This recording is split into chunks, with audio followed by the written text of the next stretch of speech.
Good morning.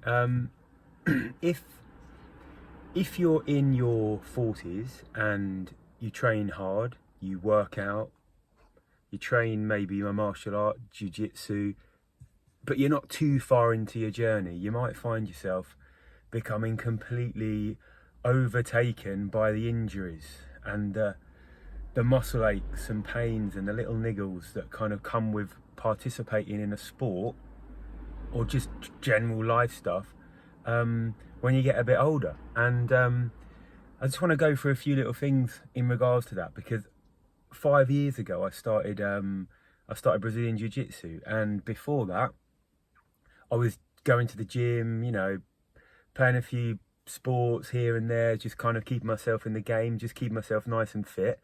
And then Jiu Jitsu completely changed my focus and my thoughts on how the heck do I recover from this if I want to keep it going. Now, what I found really interesting was that there wasn't a way of doing something that was, I think, universal, in the sense that you read a lot and you hear a lot about stretching, mobility, resting, all that kind of stuff. I don't think until you do it, you really appreciate you've got to find something that works for you, regardless of whether or not it's evidence-backed, science-backed. The most important thing is finding something that actually works and then setting some clear boundaries in regards to your own recovery.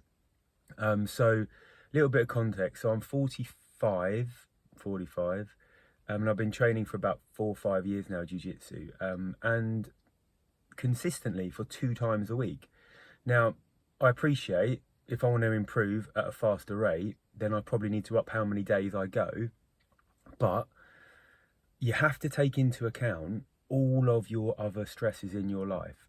So I'm a teacher, so I'm a PE teacher, which means I am reasonably active during the day. The stress that my body is facing on a daily basis is a variety of physical stress, mental stress, psychological stress, loads of different types of stressors, environmental stressors, that actually will all play a part in how well I recover. Now, if I know that I've got a very hectic day at school, and I'm training jiu-jitsu at night when I get home, I've got to be really conscious of my nutrition. And I think that's something that I've learned from doing a nutrition certification.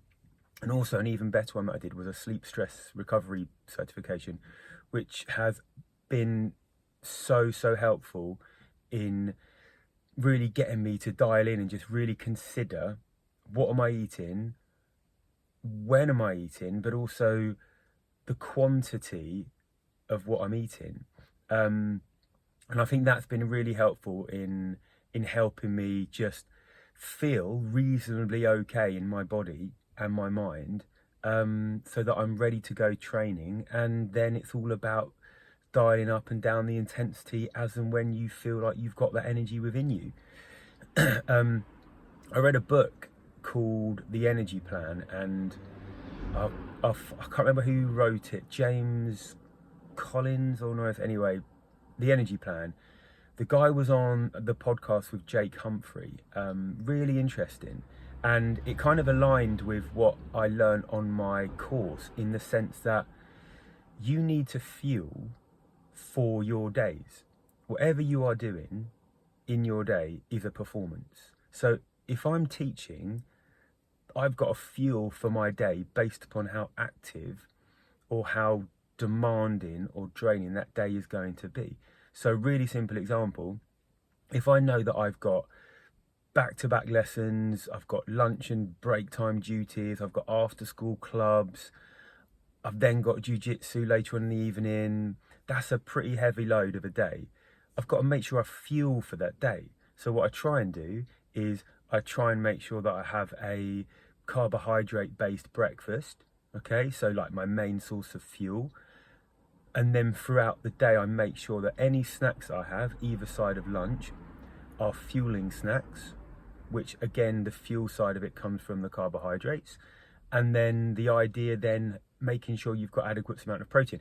I know it sounds pretty obvious, but it's really well written in the sense that just set up your days so that when you haven't got such an energetic or draining day, you have more of a maintenance diet, maintenance nutrition, which is more formed from nice sources of protein.